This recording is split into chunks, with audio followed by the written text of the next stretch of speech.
hintay kayo, agrehay kayo kay alas 11. Balikan kayo.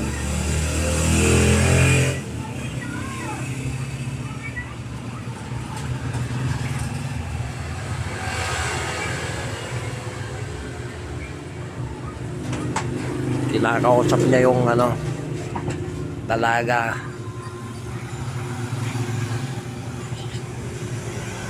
Sisingit niya kung ano, mabiyabiyahe, madaling araw.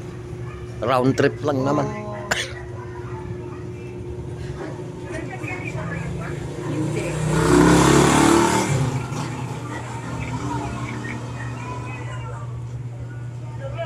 Oh. Pauwi na ba kayo? Hinihintay namin si Vic. Ihatid ka sana ni ano dito, ni Claire. Round trip ka naman. O mamayang alas 11 na yung ano mo. Kausapin na lang natin si ano. Oh, pick up Kausapin ko si lang. Kuya Oliver mo, magmotor na lang kayo. Ay, mas delikado. Ano ni Oliver ko susuplida. Di haan. Sa bagay, no ko ano kaya't mo makas kailangan itulod na ka ti alas 11.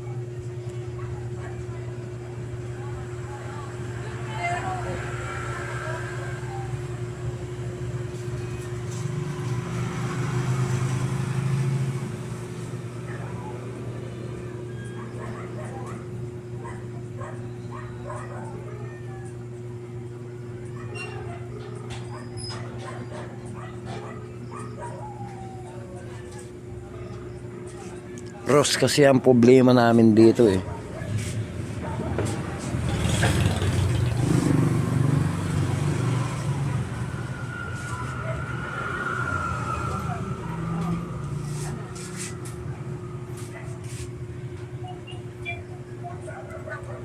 Ah?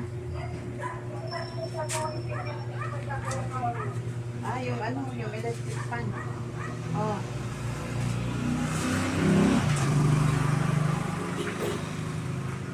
Mamaya ka na lang bibiyahe. Madaling Balikan ka araw. na lang. Mamaya ka na lang bibiyahe, mga 11. Alas 12, ganun. Balikan ka na lang.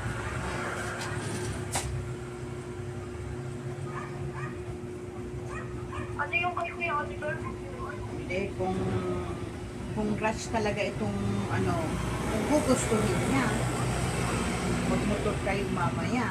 Hindi Pero naman, wala palang ano yun, yung best.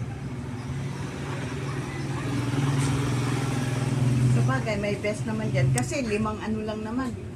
5 ano to? Gratos. Tapos, baka 2 ano, kung paano ang rose.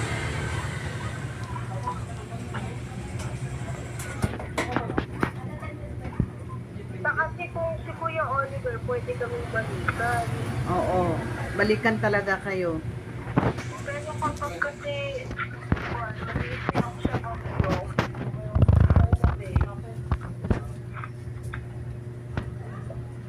Wala. Pero kung gusto mo, yung ano, bibiyahe ng alas 12. Maghihintay ka lang nga doon ng ano.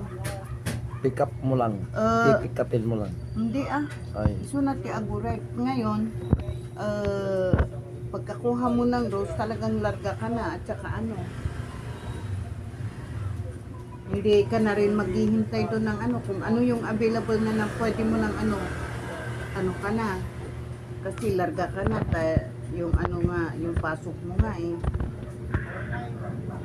Kung hindi available, si kuya mo. Hindi ba? Hindi naman, off na niya.